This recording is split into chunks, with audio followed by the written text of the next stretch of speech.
Oke, selamat malam teman-teman semua. Thank you yang udah bergabung di live Zoom Traktir Kopi di malam hari ini. Sebelumnya juga saya mau mengucapkan minta maaf teman-teman karena tiba-tiba akun saya di freeze maksudnya untuk channel membershipnya di freeze dan tadi saya udah cerita di depan ya. Jadi akan di freeze mungkin sampai Februari awal atau minggu kedua.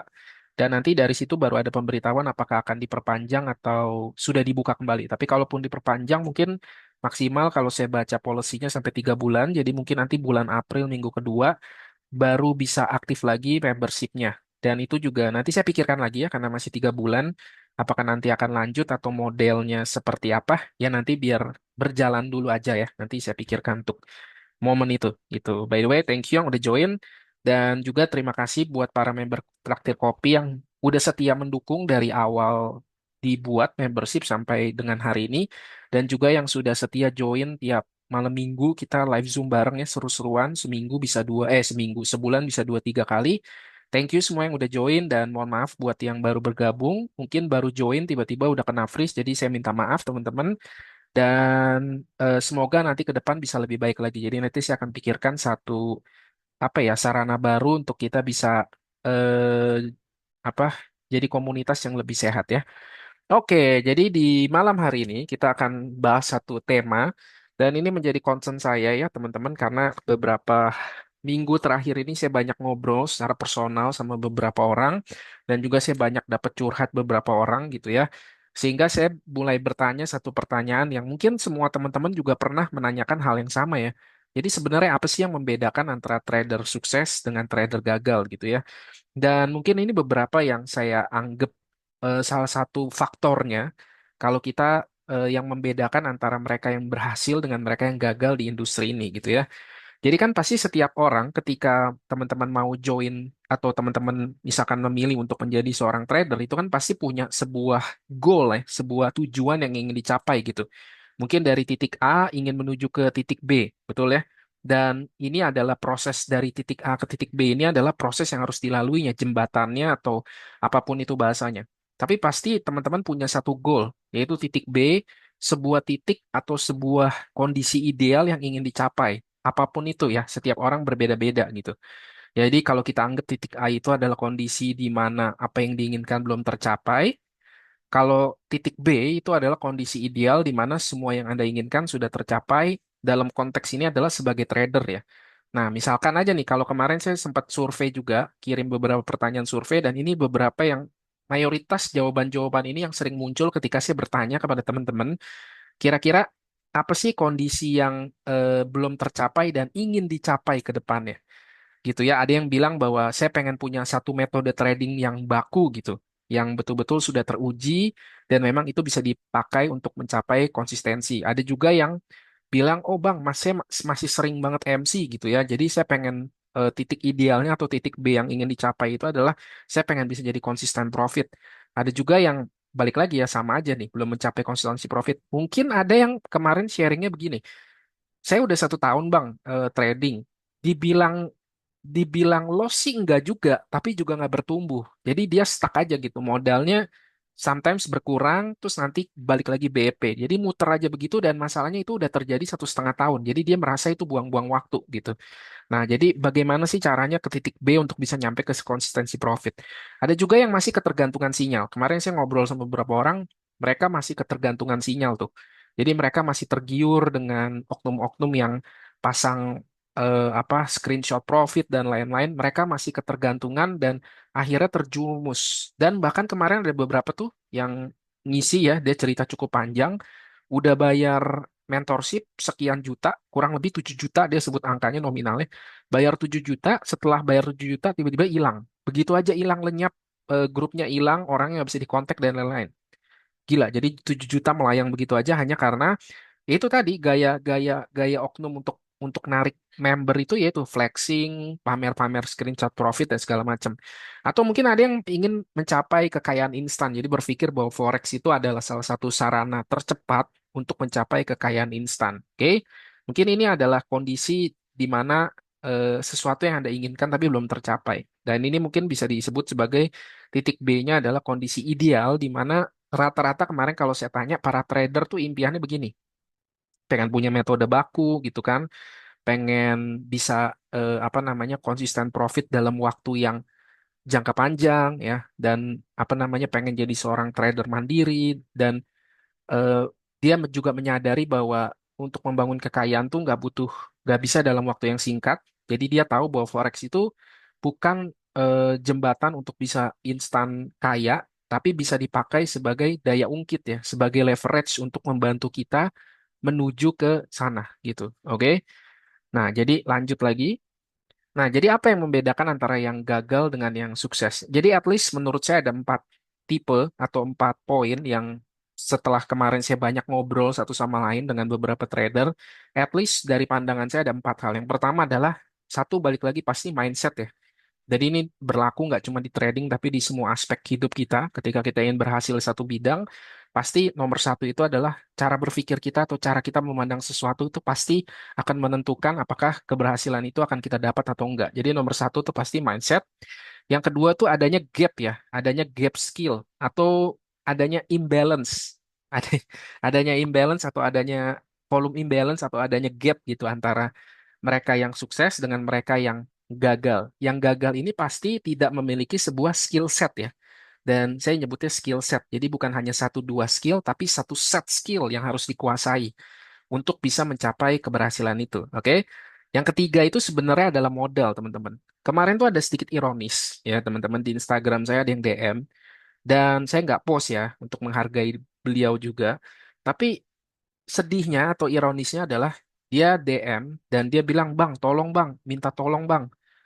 Hari ini gold bullish apa bearish? Bang, tuh saya nggak jawab. Terus dia nggak lama dia DM lagi gitu. Bang, tolong bang. Soalnya modal trading saya tinggal $300 dan ini satu-satunya sisa tabungan saya bang. Eh, jadi saya harus tahu nih gold bullish apa bearish nih supaya besok bisa makan gitu." Saya bilang gila apa nih orang ya. Dan abis itu dia cerita lagi gitu bahwa dia bilang, "Bang, tolong bang, soalnya saya full time trader bang. Saya punya istri sama anak." Saya langsung bilang gitu, "Mohon maaf nih teman-teman ya, please deh teman-teman, tolong jangan memakai kata full time trader itu sebagai kamuflase dari kata pengangguran." Mohon maaf ya teman-teman ya. Karena kalau Anda seorang pengangguran, Anda nggak kerja, oke. Lalu mungkin juga ternyata modal trading Anda juga ngambil dari uang simpanan istri Anda diem-diem. Dan Anda berpikir bahwa dengan uang simpanan itu Anda bisa lipat gandakan dalam waktu sesingkat-singkatnya. Oke, itu bukan trading, itu judi jatuhnya. Apa bedanya Anda berharap menang jackpot atau Anda berharap menang lotre? Oke, nomor tiga, menurut saya penyebab banyaknya trader gagal itu bahkan bukan karena dia nggak punya skill atau dia nggak punya metode. Banyak kok trader yang udah punya metode, tapi masih gagal juga. Kenapa? Karena nomor ketiga itu yang saya lihat adalah mereka kekurangan modal. Betul nggak? Karena kalau Anda trading dengan 1.000 2.000 dolar, lalu Anda pengen full time, oke?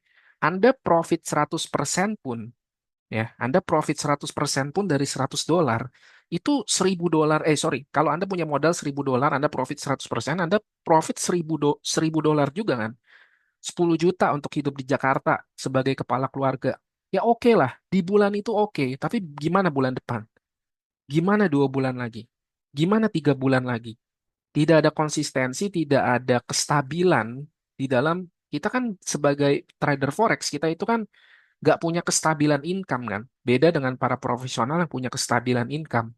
Sehingga kalau Anda memutuskan untuk mau jadi seorang full time trader, Anda harus betul-betul pikirkan berapa modal yang dibutuhkan. Lalu juga banyak tuh yang DM ke saya, "Bang, berapa sih modal yang dibutuhkan?" Loh, kok saya tanya ke saya gitu ya? Anda yang hitung sendiri dong, kan Anda yang tahu kebutuhan Anda per bulan itu berapa. Oke.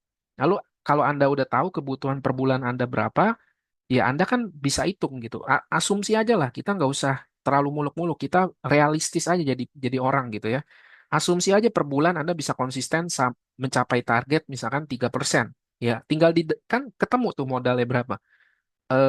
Fixed cost Anda per bulan berapa, profit Anda misalkan taruhlah 3%, kan ketemu modal yang Anda butuhkan berapa tuh kalau profit 3%, segala fixed cost Anda tuh tertutup semua. Nah, sampai sampai menuju di mana modal Anda cukup, ya, ya apa yang harus kita lakukan? Ya kerja, teman-teman. Kalau makanya saya pribadi kepada semua orang yang tanya ke saya gimana Gimana Bang pendapatnya kalau untuk jadi full time? Saya selalu dalam tanda kutip ya, saya nggak terlalu setuju sih sebenarnya gitu.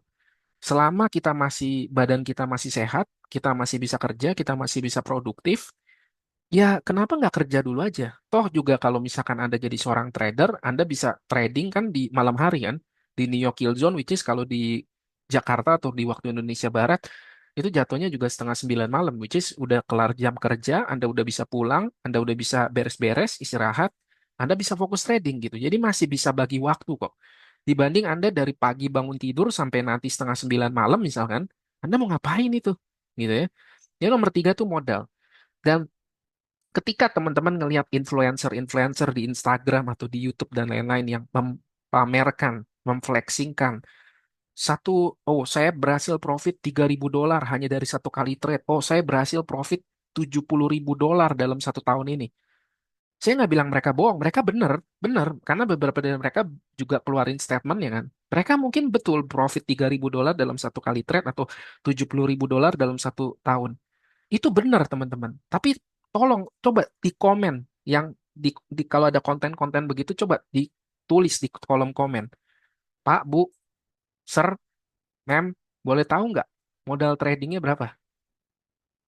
Nangkep ya? Kemarin saya ada saya ada satu ikut komunitas properti kan, dan kemarin coachnya bilang ada salah satu klien di dalam komunitas kita yang income-nya tuh pasif income 1 M per bulan hanya dari kos-kosan. 1 M per bulan. Tapi pertanyaan saya adalah modalnya berapa? Tahu nggak modalnya berapa untuk dapat 1 M per bulan? Modalnya 30 M. Dia bangun kos-kosan dengan total habis 30 M, oke, dengan punya manajemen yang udah teruji, manajemen kosan yang bagus banget, dan dia bisa dapat income bersih per bulan pasif income 1 M. Tapi 30 M modalnya. Begitu juga dengan trading. Jadi kalau Anda bilang ada influencer, oh saya berhasil profit $3.000 per trade. Tanya modalnya berapa? Kalau modalnya $30.000, profit $3.000, ya wajar. Itu apa bedanya kalau misalnya ada orang yang trading dengan modal $1.000, berhasil profit $10? Kan sama aja secara presentase. Yang membedakan adalah leverage-nya atau modalnya aja. Jadi yang ketiga tuh yang saya banyak lihat adalah modal. Mungkin mereka secara skill udah oke, tapi mereka nggak punya modal. Kalau Anda punya masalah ini, jawaban saya cuma satu. Kerja, kerja, kerja, dan kerja. Oke? Yang keempat, komitmen atau tekad yang sangat kuat. Dan ini yang saya lihat dan yang menurut saya ini salah satu nomor 4 ini adalah salah satu yang paling paling apa ya, yang paling membedakan ya antara mereka yang berhasil dengan mereka yang gagal gitu. Atau kalau saya tanya ke teman-teman deh, pertama kali ikut trading sendirian atau bareng teman-teman? Mungkin mayoritas jawab di sini bareng-bareng gitu ya, atau mau tulis di kolom chat juga boleh gitu kan. Saya pribadi juga waktu diajak trading tuh rame-rame sama teman-teman saya gitu. Sampai detik ini udah berlangsung sekian tahun, ya teman-teman saya kemana? Teman-teman saya ya biasanya mereka bisnis masing-masing aja. Tapi ada nggak satupun yang masih bertahan di trading? Enggak, tinggal saya doang gitu. Jadi emang pasti ada seleksi alam dan itu nanti komitmen atau tekad itu yang nanti akan membedakan apakah mereka akan mencapai garis finish atau enggak. Jadi di malam hari ini saya akan bawain tentang psikologi trading, tentang mindset dan lain-lain. Terfokusnya untuk psikologi dan mindset, karena kalau untuk technical udah terlalu banyak ya di YouTube juga udah terlalu banyak. So mungkin saya akan bahas sesuatu yang nggak pernah diomongin atau sesuatu yang tabu dibicarakan di kalangan trader forex. Jadi kita akan bahas 4 poin ini dan nanti tergantung waktu. Kalau misalkan memang waktunya udah terlalu malam, mungkin kita cut, kita lanjutin lagi bulan depan. Kita lanjutin lagi minggu depan ya teman-teman. Oke? Jadi kita nomor satu dulu, kita ngomongin tentang mindset. Mindset yang paling sering muncul, ya, itu yang membanjiri kolom komentar YouTube saya, dan juga yang membanjiri Instagram saya gitu ya, di awal-awal. Itu adalah banyak yang berpikir bahwa mindsetnya adalah trading, itu sama dengan judi gitu ya. Nah, menurut teman-teman di sini setuju nggak sama statement ini gitu? Coba kalau misalkan yang punya pendapat berbeda mungkin boleh tulis di kolom komentar nih buat kita diskusi. Apakah trading itu sama dengan judi? Dan bahkan ada yang kirimin saya kata-kata seperti ini. Dan ini cukup apa ya? Cukup ah menarik, interesting, interesting. Saya bilang interesting, logikanya benar kok. Dia bahkan bilang begini, trading itu bahkan lebih buruk dari judi. Kenapa? Karena judi itu probabilitas menangnya 50%. Ya nggak sih? Kalau gambling itu kan 50-50. Sementara trading itu hanya 5% yang bisa menang, sementara 95% sisanya kalah. Makanya dibilang bahkan trading itu bukan judi, itu bahkan lebih buruk dari judi. Karena tingkat keberhasilan seorang trader itu sangat kecil sekali. Katanya penjudi itu masih 50-50. Trader itu loss-nya itu bisa sampai 95%. Nah, dia menulis eh, kalimat seperti ini. Oh, tuh ada yang bilang nggak setuju gitu ya. Ya, ya kita bahas ini. Kita bahas mindset tentang trading sama dengan judi. Pertanyaan pertama saya nih, teman-teman yang bisa punya counter nih, yang punya counter. Coba tulis di chat, biar kita saling memperkaya, kita saling memperkuat mindset kita antar komunitas. Oke? Benar nggak sih probabilitas judi 50-50? Betul. Probabilitas judi itu betul 50-50. Yakinkah probabilitas judi itu betul-betul 50-50? Gitu ya. Dan buat saya pribadi gitu, saya nggak bukan ahli di bidang judi, saya juga mau ya saya juga nggak pernah begitu-begitu aneh teman-teman, maksudnya nyoba pun nggak pernah gitu. Karena lingkungan saya juga nggak ada yang begitu soalnya, jadi saya juga ngapain gitu ya. Tapi basically gitu ya, nanti kalau teman-teman mau, saya bisa bahas ini jadi satu materi lagi. Nah, saya mau bahas ada satu buku dari Adam Cole, which is one of my favorite trader juga. Dia nulis satu buku tuh, atau dia pernah nulis satu materi, satu video juga pernah, dia bikin videonya juga ujung-ujungnya karena viral. Dia bilang, trade like a casino katanya. Tradinglah atau berdaganglah seperti kasino. Dan dibilang kita bisa kok trading seperti kasino. Bahkan dia memaparkan di sana bahwa apakah betul judi itu 50-50 dan dia kasih hitungan matematikanya bahwa memang judi itu nggak pernah 50-50. Bahkan dia kasih contohnya itu adalah dengan roulette atau poker. Itu hitungan probabilitasnya nggak 50-50. Nah, kalau teman-teman mau nanti saya bahas ini secara spesifik di satu video, nanti tinggal tulis saja ya, mau gitu ya. Oke? Jadi saya balikin lagi. Dan kalau probabilitas judi 50-50, coba teman-teman lihat aja di media sekarang tuh. Berapa banyak korban yang jadi korban para judol. Apakah betul yang setengah kaya, yang setengah miskin, atau jangan-jangan semuanya rungkat? Oke, silakan jawab sendiri. Dan ini saya ambil dari data, karena saya suka sekali berbicara dengan data, bukan asumsi atau pendapat pribadi. Tanggal 1 Agustus tahun 2018, ESMA, itu European Securities and Market Authority, itu mengeluarkan sebuah data, bahwa per tanggal 11 Juni 2019 memang udah agak nggak up to date ya datanya, tapi at least kita bisa jadiin acuan, karena saya coba cari data yang baru lagi, belum muncul. 11 Juni 2019, data yang diambil dari 31 broker di apa ini ngomong ini di European ya, jadi di Eropa, itu memberikan informasi bahwa rata-rata trader yang gagal itu ada di angka 77%. So, jadi sebenarnya kalau kita ngomong konteksnya trader Eropa, itu ternyata di Eropa itu tingkat kegagalan trader itu adalah 23%. Sorry, 77% yang gagal, 23% sisanya itu adalah yang profit. Buat saya, kalau sebuah profesi atau sebuah peluang bisa memberikan kita 23% keberhasilan, itu juga cukup bagus. Betul nggak? Coba kalau kita bandingin sama yang lain. Kita bandingin sama jumlah sarjana tiap tahun yang dicetak dengan jumlah lapangan pekerjaan yang didapat. Apakah 23%-nya? Rasanya nggak segitu juga gitu ya. Mungkin bisa dicari datanya lebih tinggi. Tapi basically, apakah betul 95% trader itu gagal? Ternyata kalau dari data ESMA enggak tuh. Ternyata 77% doang yang gagal. Tapi mungkin ini ngomongnya Eropa, kita nggak tahu Indonesia karena nggak ada datanya di Indonesia. Tapi kurang lebih kalau ngamcu dari data ini juga bahwa sebenarnya pendapat tadi nggak gitu akurat. Pendapat tadi itu hanya sebuah apa ya? Ya hanya sebuah opini yang datang dari emosi yang muncul di persepsinya dia. Tapi tidak ada data yang mendukung itu sama sekali. Jadi mindset trading sama dengan judi itu buat saya nggak berlaku. Bahkan saya bisa bikin satu video lagi khusus ngomong ini Trade Like a Casino by Adam Cole. Lalu judi juga kenapa? Karena judi itu kita nggak punya pengaruh signifikan terhadap hasilnya. Kita nggak punya kontrol sama sekali terhadap hasilnya. Betul nggak sih? Hasil itu sepenuhnya bergantung pada keberuntungan.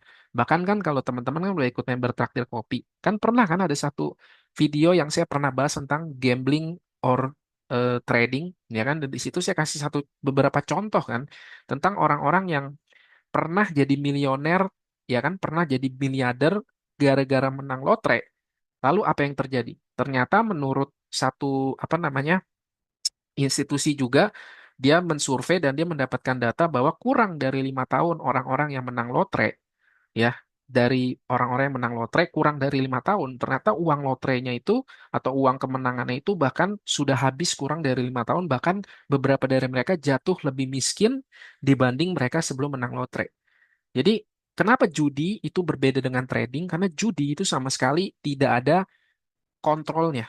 Oke, semua hasil sepenuhnya bergantung pada keberuntungan. Sementara kalau kita ngomong di trading, walaupun mungkin tingkat kegagalannya besar, tapi tetap aja teman-teman di dalam trading kita kan punya kontrol atas keputusan. Kapan kita masuk, kapan kita keluar, berapa risiko yang akan kita pakai. Kontrol itu kan ada di kita, betul? Lalu juga untuk beberapa trader yang sudah terlatih atau trader profesional, mereka kan menggunakan analisis pola bahwa market itu selalu memiliki pola, history repeat itself. Betul nggak sih? Bahwa yang namanya sejarah itu berulang terus. Bahkan di market itu juga selalu ada pola yang terulang. Sehingga pola ini bisa dianalisa dan kalau kita sabar, disiplin, menunggu pola itu muncul, di situ momen terbaik kita bisa entry untuk meningkatkan apa? Meningkatkan kita punya probabilitas profit. Bukan berarti bahwa ketika polanya muncul kita pasti profit, tapi kalau kita entry ketika polanya muncul, itu meningkatkan kita punya probabilitas untuk profit. Karena trading it's about probability. Mindsetnya adalah mindset probability, betul nggak? Dan juga dengan edukasi dan disiplin yang tinggi. Disiplin yang tinggi, teman-teman, oke? Disiplin yang tinggi, peluang profit itu bisa ditingkatkan secara signifikan. Betul nggak sih? Karena kayak misalkan saya selalu bilang ke teman-teman kan, ke anak-anak, saya udah selalu bilang kan, gimana caranya kita bisa profit lebih konsisten? Saya selalu bilang apa? Kecilin frekuensi entry di market. Percaya deh, Anda ikutin aja itu. Kecilin frekuensi Anda masuk di market. Alasan kenapa beberapa trader itu boncos mulu, karena mereka overtrade. Udah overtrade, revenge lagi. Nggak mau terima, egonya nggak ini. Mungkin waktu nyampe kantor semua nunduk, Pak, selamat pagi Pak, selamat pagi Pak. Begitu ngomong A semua siapa? Begitu di trading kalah, nggak terima, depo lagi, revenge lagi. Egonya ini nggak kuat, nggak tahan gitu ya. Jadi gimana caranya bisa profit lebih konsisten?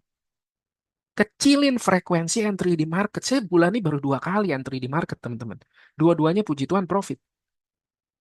Baru 2 kali saya.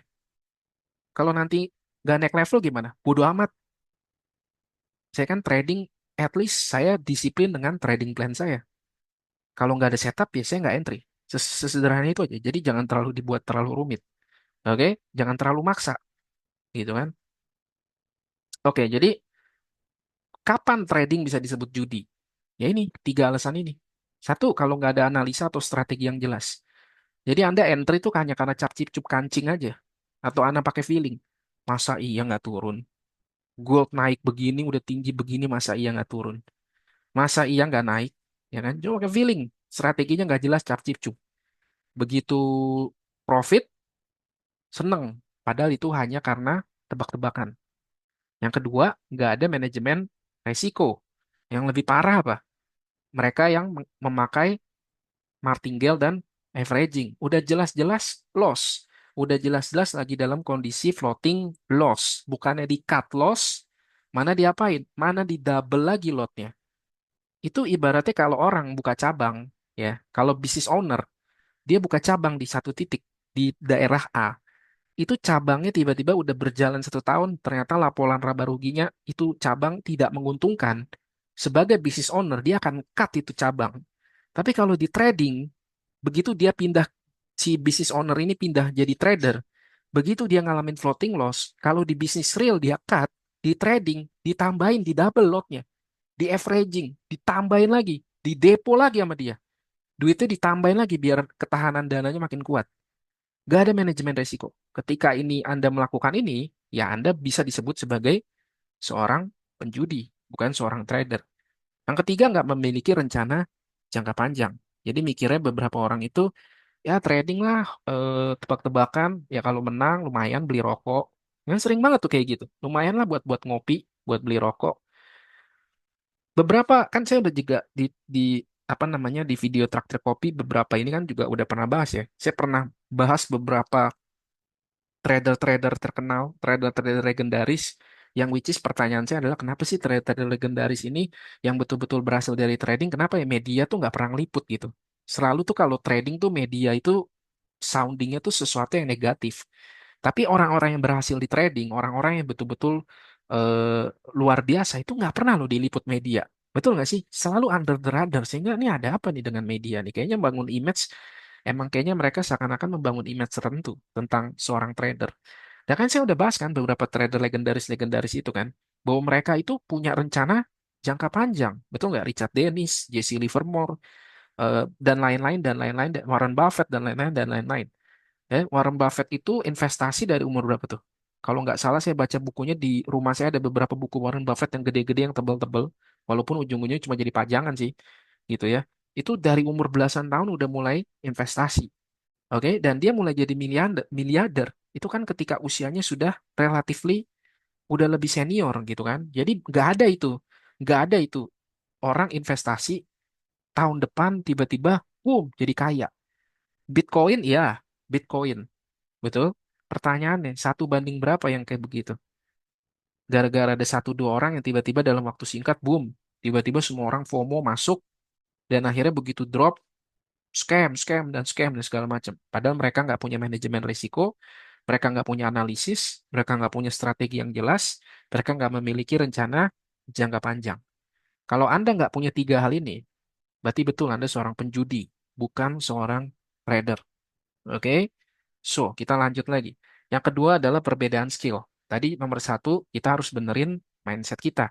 Yang kedua, ini adalah adanya gap skill, adanya imbalance, adanya ketidakseimbangan antara skill si A yang gagal dengan skill si B yang berhasil. Artinya bahwa kalau Anda mau mencapai dari titik A menuju titik B, jembatan ini adalah skill.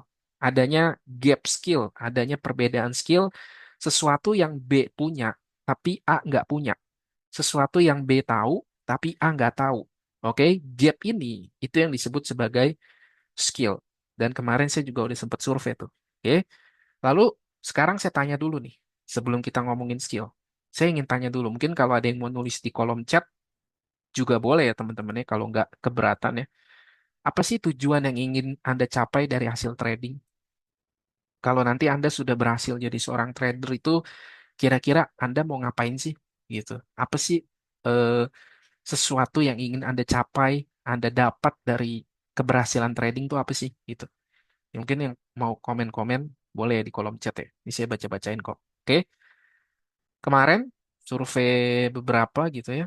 Ada beberapa jawaban yang biasanya saya apa konklusikan nih, saya kumpulkan dan ini biasanya jadi jawaban yang muncul ketika teman-teman kemarin jawab.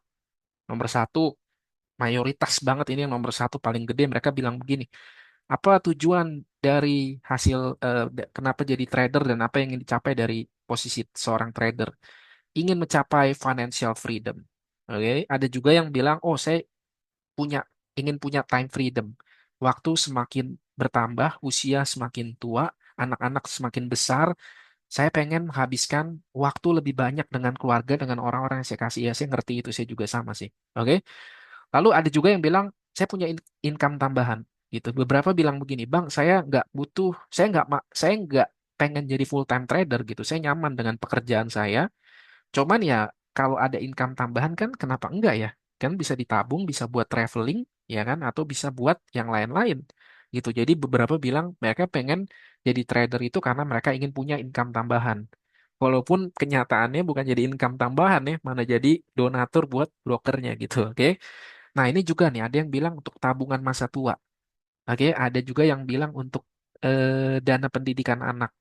Which is saya juga sama teman-teman. Anak saya juga saya siapin satu akun khusus buat anak saya nanti.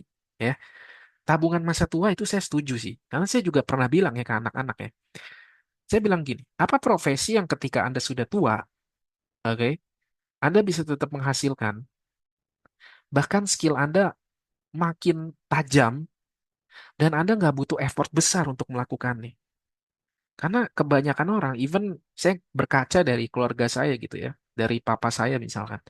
Dia buka toko gitu ya. By the way, keluarga saya semua entrepreneur, jadi saya udah terbiasa gitu ya. Dan saya juga begitu kelar kuliah udah mindsetnya udah nggak kerja sama orang. Karena saya udah kebiasaan ngelihat papa saya begitu dari kecil, udah sering jaga toko kan. Jadi, eh, dan papa saya tuh sampai buat saya umurnya udah cukup tua ya. Dan saya ngelihat keriputnya makin banyak. Dia pagi itu masih bangun pagi ya. Setengah 5 pagi gitu. Dia bangun jam 5 dia udah jalan. Kenapa? Karena kunci toko di dia. Jadi dia yang harus buka toko. Tutup toko juga dia yang pulangnya paling akhir. Yang lain udah pulang, dia pulang paling akhir dia tutup toko. Oke lah, dia bisa menghidupi, dia bisa beli macam-macam. Tapi waktunya itu terasa sayang sekali gitu. Dan apa coba profesi yang kita bisa di masa tua kita bisa tetap menghasilkan bahkan skill kita makin tajam tapi kita nggak perlu effort seperti itu bahkan kita nggak usah pindah kemana-mana kita bisa kerja hanya dengan tablet atau dengan laptop yang penting wifi kita kenceng trading teman-teman sehingga memang profesi ini tuh kenapa harga yang didapat oleh seorang trader yang berhasil itu harga yang mereka dapat atau bayaran yang mereka dapat tuh mahal sekali karena memang itu selaras teman-teman. Itu sangat worth it teman-teman. Walaupun memang proses mencapai ke sana itu jungkir balik setengah mati banting tulang, puter otak ya, sampai peres keringet, iya itu betul. Tapi yang jadi tuh jadinya bener-bener enak. Dan sa- dan sometimes yang saya lihat ya, begitu jadi itu nggak cuma jadi buat dia loh. Tapi itu bisa diturunin buat anak-anak dia. Ada satu mantan hedge fund, saya nonton podcastnya. Satu mantan hedge fund, dia nggak mau sebut namanya sih, tapi dia bilang ini salah satu perusahaan besar dunia yang kalau dia sebut namanya semua orang pasti tahu. Ketika dia masuk masa pensiun di umur 55 tahun, dia pensiun sebagai posisi terakhir dia tuh lumayan tinggi ya. Dan akhirnya kerjaan dia apa ketika masa pensiun? Dia cuma di rumah, dia bilang dia bikin satu komputer dia, room trading dia, dan tiap hari dia juga build sebuah apa namanya bot dengan Ninja Trader itu kan kalau Anda lihat di logo saya kan ada Ninja Trader itulah salah satu platform untuk bangun eh, bisa dipakai untuk bisa bangun robot trading gitu ya. Karena kan saya juga pernah di machine learning untuk bangun trading dan dia pakai Ninja Trader untuk bikin botnya dia sendiri dan segala macam dan 24 jam itu bot yang bekerja dan di masa pensiun dia main sama anak-anak dia yang umurnya juga udah dewasa gitu. Dan si financial apa namanya hedge fund ini ya mantan hedge fund ini bilang gitu kalau nanti suatu hari saya tidak ada robot ini akan tetap bekerja robot ini akan tetap trading dan anak-anak saya bahkan tidak perlu mengerti tentang trading yang perlu mereka kuasai adalah bagaimana mereka mekanik si robot ini dan anak-anak saya bisa saya tinggal dengan aman dengan nyaman ya betul-betul beberapa orang bisa menjawab tabungan masa tua tuh saya sangat setuju. So, jadi ini adalah hasil dari beberapa survei yang saya lakuin kemarin. Dan ini adalah 4 jawaban yang paling sering muncul dari hasil survei kemarin. Oke, financial freedom, time freedom, pengen dapat income tambahan dan pengen punya tabungan masa tua atau buat dana pendidikan anaknya katanya. Oke, sekarang saya tanya lagi nih sebelum kita ke proses atau cara untuk mencapai impian Anda dari titik A ke titik B tadi. Perjalanan apa yang harus ditempuh untuk mencapai posisi nyaman dalam jenjang karir profesional? Kita nggak usah ngomong trading dulu deh. Kita ngomong profesional aja deh. Kira-kira kalau apa yang dibutuhkan untuk bisa mencapai kenyamanan di posisi profesional, karir profesional. Teman-teman apa nih? Saya tahu kan beberapa saya personally deket ya student saya tahu beberapa tuh jabatannya ngeri-ngeri ya. Oh, tapi at least one of my friends ya kemarin ada good news, dia kasih tahu good news. By the way dia lagi di puncak nih ngerayain sama keluarganya. Dia kemarin telepon dan dia kasih good news, dapat promosi. Jadi di Februari ini, di tanggal 1 nanti bulan Februari dia dapat naik jabatan jadi direktur, direktur utama. Kerja di bank, udah berapa tahun dia kerja di bank? Hampir 20 tahun, hampir 20 tahun kerja di bank, akhirnya dapat promosi untuk jadi seorang direktur. Dan dia cerita gaji sih lumayan lah ya, hampir 2 kali lebih lah. Tapi yang gila itu katanya fasilitasnya dan lain-lain dan lain-lain. Dan saya tanya gitu sama dia, "Em, apa yang lu lakuin sih sehingga by the way dia temen kuliah saya teman. Jadi dari kuliah tuh semester 1 kita sekelas dan kita temenan terus tuh sampai sekarang. Jadi udah pasti temenan sampai tua. Lalu saya ngobrol sama dia.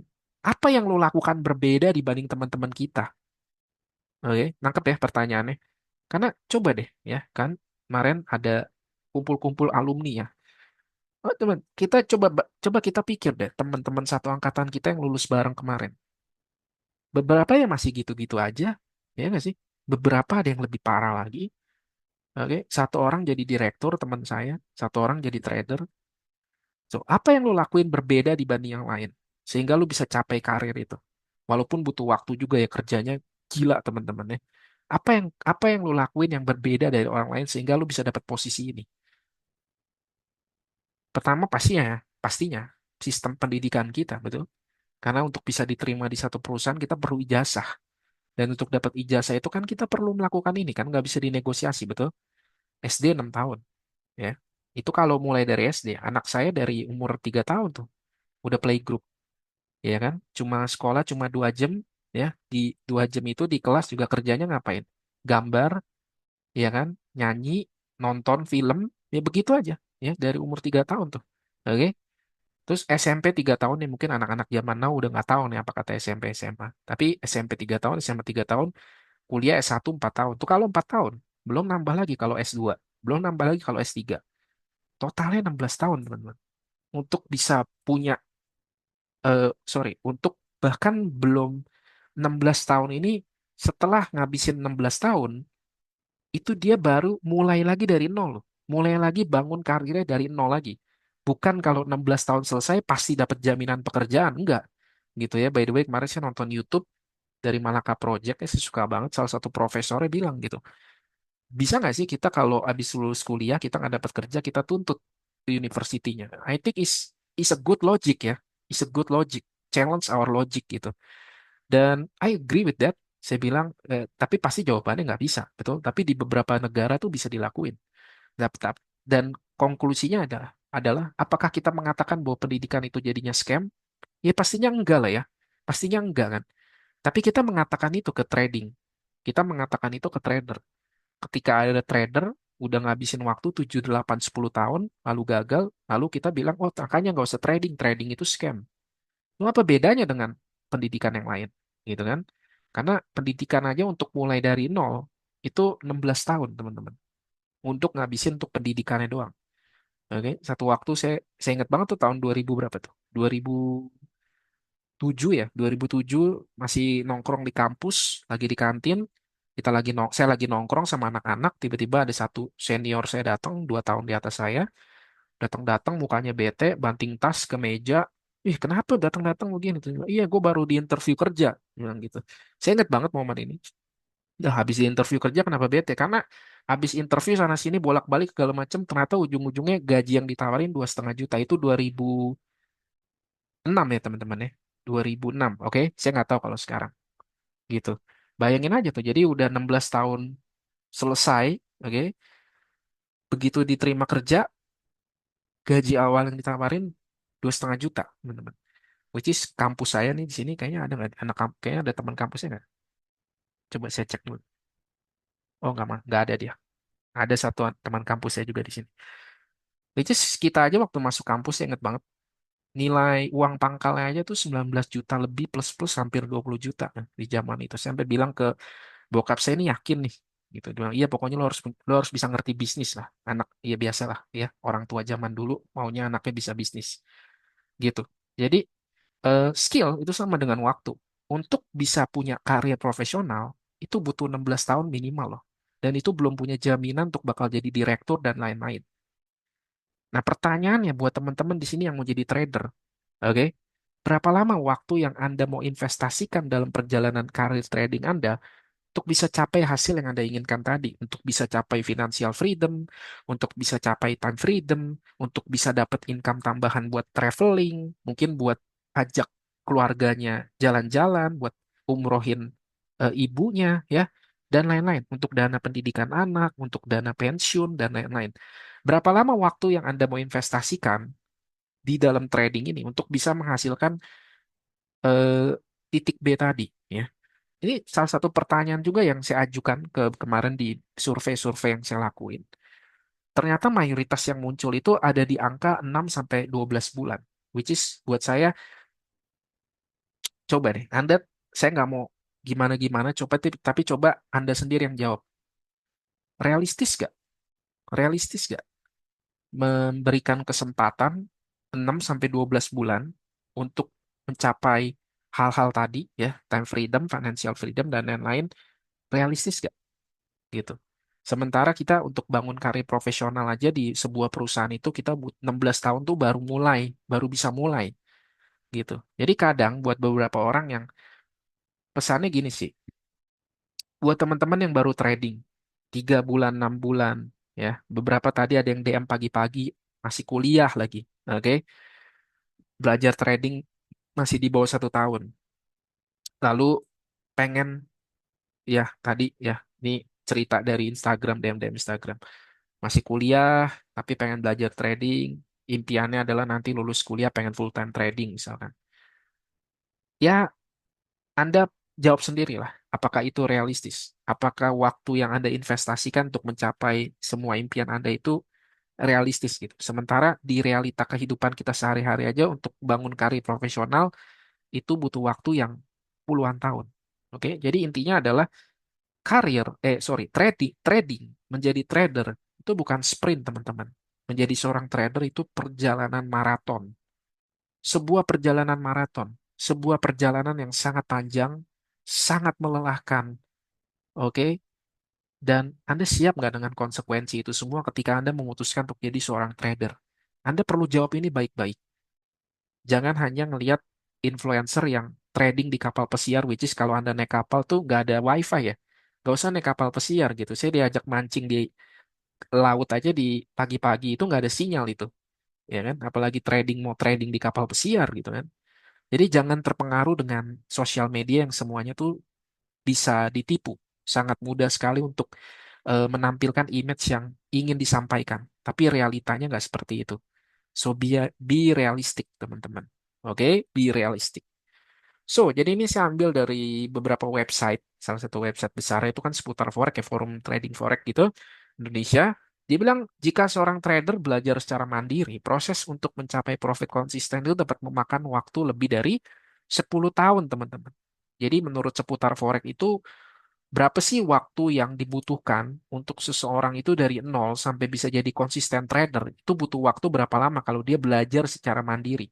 Ternyata butuh waktu sampai 10 tahun. Ya, kita bisa berdebat karena ini bukan angka yang data yang apa maksudnya yang dilakukan survei dan segala macam. Enggak ya, ini hanya hanya opini mungkin dari pengalaman pribadinya beliau aja. Dia mengatakan butuh waktu kurang lebih sekitar 10 tahun untuk belajar mandiri. Trading with trainer, ada yang tahu nggak di sini trading with trainer? Kalau yang tahu, coba komen deh. Ya, mungkin ada juga yang suka nontonin YouTube, dia salah satu YouTuber trader yang besar banget ya, teman-teman ya. Dan trading with trainer bahkan menyebut bahwa beberapa trader itu mencapai profitabilitas dalam waktu 2 tahun jika dilakukan penuh waktu dengan bimbingan mentor yang benar. Jadi kalau dia dibimbing mentor full time, itu bahkan butuh waktunya sampai 2 tahun. Jadi perbandingannya, kalau Anda belajar mandiri, Anda butuh 10 tahun. Kalau Anda belajar dengan mentor yang tepat, Anda butuh 2 tahun. Oke, tapi ini balik lagi, ini bukan data yang valid. Ini hanya sebuah opini berdasarkan pengalaman pribadi mereka, teman-teman. Jadi, ada nggak sih cara untuk mempersingkat waktu kalau Anda betul-betul ingin jadi seorang trader dan bukan hanya jadi seorang trader, tapi juga jadi seorang trader yang bisa mencapai dari titik A ke titik B tadi, mencapai hal-hal yang Anda inginkan? Ya bisa gitu ya. Yang pertama jawabannya adalah Anda butuh mentor yang tepat. Dan ini yang jadi masalah nih teman-teman. Kalau buat saya ini juga sekali saya mau menekankan ya. Karena di Indonesia ini profesi-profesi jasa seperti coaching, mentoring, consulting itu masih dipandang sebelah mata atau definisinya kadang masih dianggap salah ya buat saya pribadi gitu ya. Gini teman-teman, saya tuh suka sekali ikut seminar dan suka sekali ikut seminar. Saya tuh nggak ragu untuk investasi leher ke atas. Jadi percayalah sama saya ketika saya bilang saya ikut banyak sekali seminar dari properti, dari digital marketing, dari apalagi dari kalau ngomongin apa seminar forex udah nggak usah tanya ya. Yang lain-lain aja deh, yang kayak properti, digital marketing, content creator, cara FB Ads, Instagram Ads itu semua saya ikutin. Kenapa? Karena saya pengen keep it up aja, pengen catch up aja sama sama generasi sekarang. Biar saya kalau ngobrol sama anak tuh nggak yang terlalu ada imbalance-nya gitu loh. Jadi masih bisa connect-connect gitu. Jadi kalau dia nanya gitu, ih gila bokap gue wawasannya luas ya kan, asik kan. Jadinya dia juga ngobrol yang lain tuh nyaman gitu kan, terbuka jadinya. Nah, jadi nomor satu tuh menurut saya untuk bisa mempersingkat waktu, Anda butuh mentor yang tepat. Masalahnya di Indonesia tuh kalau buat saya gitu ya, mentor tuh udah rusak gitu ya dengan segala dengan drama-drama yang terjadi gitu ya. Saya join juga di beberapa komunitas bisnis dan teman-teman tahu lah apa yang terjadi dengan kondisi motivator dan mentor dan lain-lain ya. Banyak banget mentor-mentor yang ngelakuin scam dan mentor-mentor yang bawa kabur duit dari murid-muridnya dan itu makin bikin industri forex itu makin hancur lebur, pandangannya makin buruk gitu. Padahal menurut saya kalau Anda punya mentor yang tepat ya, itu bisa sangat mempersingkat waktu Anda gitu. Dan kalau buat teman-teman yang pengen punya mentor, saya cuma mau ingetin ya, yang namanya mentor yang benar itu bukan mentor yang kerjanya dinaboboin Anda, bukan mentor itu bukan seseorang yang bikin Anda nyaman, yang kerjanya dinaboboin, yang kerjanya itu adalah oh cup cup cup cup cup cup habis los ya sini sini sini saya kasih sinyal. Enggak, teman-teman, itu oknum bukan mentor. Yang namanya mentor itu pasti pecut Anda supaya Anda bergerak. Oke, kalau kalau yang Anda cari itu adalah tiap minggu dapat analisa mingguan, dikasih Anda nggak minta sinyal, tiba-tiba dikasih sinyal. Satu hari bisa 3, 4, 5, 6 sinyal. Anda nggak butuh mentor, Anda butuh oknum. Oke, kalau Anda habis loss, Anda cerita, terus Anda dinaboboin, oh cup cup cup cup cup gitu ya, nggak apa-apa kok loss gitu. Nanti tinggal depo lagi ya. Kalau ada floating lossnya, nanti begitu dia turun lagi, buy lagi ya. Itu oknum. Tapi kalau mentor, teman-teman, pasti pecut Anda, bikin Anda bergerak. Anda pasti bakal sebel sama mentor Anda. Dan itu gunanya seorang mentor, gitu. Kalau orang udah bersedia jadi mentor, dia udah siap dibenci. Karena kalau dia pengen kejar jadi orang populer, dia nggak jadi mentor, dia jualan es krim. Mentor saya di SMC, saya suka sekali, respect sekali sama dia. Dia punya bisnis yang banyak, di luar dari bisnis trading, dia punya bisnis restoran dan lain-lain, gitu ya. Dan kalau kita tanya, ya, habis ikut bootcamp, ada yang suka iseng-iseng kan tuh, ya, kirim chart yang belum dia mau entry, tapi dia ragu nih entry dia bener apa enggak. Belaga-belaga ngirim ke grup terus nanya, ya kan, coach, saya mau entry begini-begini, kira-kira menurut coach ini bener nggak ya? Seakan-akan kayak nanya materi, padahal mah pengen dapat peneguhan sinyal aja. Itu sama mentor saya yang lama tuh, mentor SMC saya yang model begitu, dihabisin tuh sama dia tuh. Emang saya dukun, emang saya market maker, emang saya yang punya bandar gold, gitu kan? Ya, backtest. PR-nya udah dikerjain belum kemarin? Backtestnya udah selesai belum? Struktur marketnya mana kemarin? Itu yang akan dicecer sama mentor saya. Awal-awal saya sebel gak? Sebel teman-teman. Ya karena gila baru kali ini saya dapat mentor diginiin, udah bayar mahal-mahal. Begitu kita nanya diginiin sama dia men gitu kan. Tapi at sometime ya, dengan berjalan seiring waktu gitu, saya nangkep gitu. Ah, inilah definisi good mentor. Bahwa dia tuh nggak kasih kita nasi, dia nggak kasih kita ikan. Dia paksa kita bikin pancingan supaya kita bisa nyari ikan sendiri. Dan itu buat saya didikan dia tuh luar biasa ya, walaupun keras ya, walaupun dia sangat keras, tapi saya suka banget sama dia. Even sampai hari ini saya masih full respect sama dia. Dan dia tuh dalam satu minggu tuh bukan tipe yang ngirim analisa mingguan, sinyal tuh nggak pernah sama sekali teman-teman. Bahkan dia nggak pernah ngasih lihat lot dia berapa kalau entry. Oke. Tapi yang dia suka kasih adalah dia suka bikin artikel-artikel dalam satu minggu tuh bisa 2, 3 kali dia nulis artikel panjang-panjang dan isu itu isinya ngomongin tentang psikologi dan lain-lain. Dan itu buat saya itu adalah soul atau makanan buat mindset kita supaya mindset kita jadi trader tuh bener gitu. Jadi kalau Anda sedang saat ini ingin mempercepat waktu untuk bisa jadi seorang trader supaya Anda bisa mencapai impian Anda, saran saya adalah cari mentor yang tepat. Di Indonesia ada nggak? Ada, teman-teman. Ada. Seriously ada. Cuman emang mereka ini, ya, saya sangat menyedihkan ya. Saya sangat menyedihkan. Konten edukasi yang benar di YouTube, itu pasti algoritmanya rendah. Tapi konten yang flexing-flexing di YouTube, tuh algoritmanya tuh diputer mulu sama YouTube. Kita udah reject, kita udah scroll aja, tiba-tiba muncul lagi tuh nanti tuh. Makanya itu yang nyebabin para edukator yang benar di Indonesia ini akhirnya udahlah capek, ya nggak sih? Karena udah bikin konten, udah bikin effort, ya ditonton kagak, boro-boro dikasih likes, ditonton aja kagak. Akhirnya apa? Jadi mayoritas pada diem. Karena buat saya beberapa di Indonesia tuh ada yang betul-betul, ada yang really really good, very good bahkan. Saya kenal satu bahkan. Ada beberapa dan saya pernah minta dia jadi mentor saya walaupun saya ditolak gitu. Ngapain lu ini? Ya oke, tapi karena saya tahu bahwa dia betulan is a good trader gitu. Ya, jadi carilah ketika ingin memiliki mentor, milikilah mindset yang tepat ya teman-teman. Jangan terjebak dengan ingin punya mentor biar bisa cepat berhasil, biar bisa cepat capai titik B, tapi ujung-ujungnya mana cuma jadi apa namanya korban, cuma kena oknum. Oke, jadi pastikan Anda butuh mentor yang tepat. Yang kedua adalah komunitas yang tepat, supaya bisa bantu Anda dari titik A ke titik B. Yang which is ini adalah visi besar saya. Saya sering bilang ke teman-teman traktir kopi. Saya juga ngomong ke student saya bahwa satu hari salah satu impian saya mungkin legacy yang saya ingin saya buat adalah saya pengen bikin satu komunitas trading ICT yang sehat ya. Bukan orang yang kerjanya flexing, bukan orang yang masuk untuk DM-DM-in orang, ngajak ke grupnya, ngajak full margin lah, nipu-nipu pakai PP saya dan segala macam gitu ya. Saya pengen betul-betul really pengen bikin komunitas trading tuh yang sehat gitu.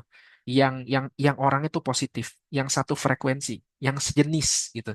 Sehingga itu yang saya lagi sekarang lagi fokus saya lagi banyak di sana. Saya lagi banyak belajar beberapa platform-platform baru untuk saya bisa pakai dan gimana cara ngurangin scammer untuk masuk ke grup dan segala macam. So, jadi mungkin nanti ya doain aja 1-2 bulan ke depan saya bisa launching satu platform baru di mana kita bisa build a good healthy community ya di mana untuk para ICT trader. Karena saya percaya banget bahwa komunitas itu sangat tepat ya teman-teman ya. Kalau Anda punya komunitas yang tepat tuh enak banget gitu. Kayak saya di komunitas di IC, di SMCC kemarin itu buat saya sangat-sangat sangat apa namanya sangat sehat gitu. Bahkan ketika misalkan ada beberapa yang ngirim loss trade dan itu teman-teman yang lain tuh sangat motivate gitu. It's okay bro, it's just a probability. You can do it. Never give up bro. Keep moving. Nah, itu tuh enak banget tau. Saya bacanya aja enak banget gitu. Gila men. Coba kalau di Indonesia, sorry ya, sorry nih. Saya nggak nyebut Indonesia di Konoha deh. Di Konoha ini apa sih ke behaviornya, behavior tradernya tuh apa sih? Behavior tradernya tuh mereka tuh seneng ngelihat orang loss ya.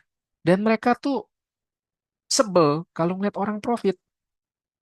Itu behaviornya.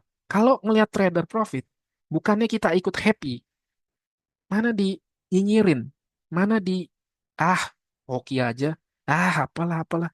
Giliran loss tuh dibully teman-teman, dibully. Tuh di grup Telegram yang dulu dibully tuh, diledek-ledekin tuh, gitu ya. Jadi one day ya hopefully 1-2 bulan ke depan mungkin saya bisa bikin satu platform baru untuk kita bisa bikin komunitas yang tepat ya. Jadi enak gitu. Karena sebalik lagi trading jadi seorang trader itu adalah profesi yang sangat sepi ya. It's very lonely ya kan, sangat-sangat sepi gitu. Karena yang bisa mengerti trader hanyalah seorang trader. Kalau kita lagi loss, kita nggak bisa cerita ke orang karena orang nggak ngerti. Tapi kalau kita lagi profit pun kita juga nggak bisa share ke pasangan kita karena nggak ngerti, nggak connect. Kita hanya bisa share happiness kita atau kesedihan kita itu dengan sesama trader yang pastinya juga tulus seneng kalau kita ikut profit dan turut sedih juga kalau kita lagi loss. So, jadi ini salah satu impian saya. Saya pengen punya komunitas yang tepat. Dan semoga 1-2 bulan atau mungkin beberapa bulan ke depan saya bisa achieve ini. Gitu. Oke, jadi mungkin hari ini segitu dulu videonya. Nanti mungkin saya akan up di YouTube biar nggak terlalu panjang karena ini waktunya juga udah cukup malam ya teman-teman.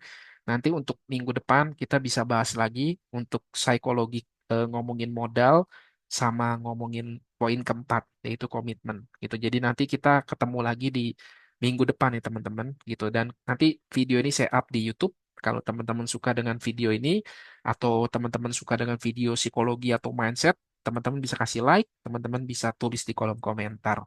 Gitu aja. Oke, thank you ya teman-teman semua ya. Thank you.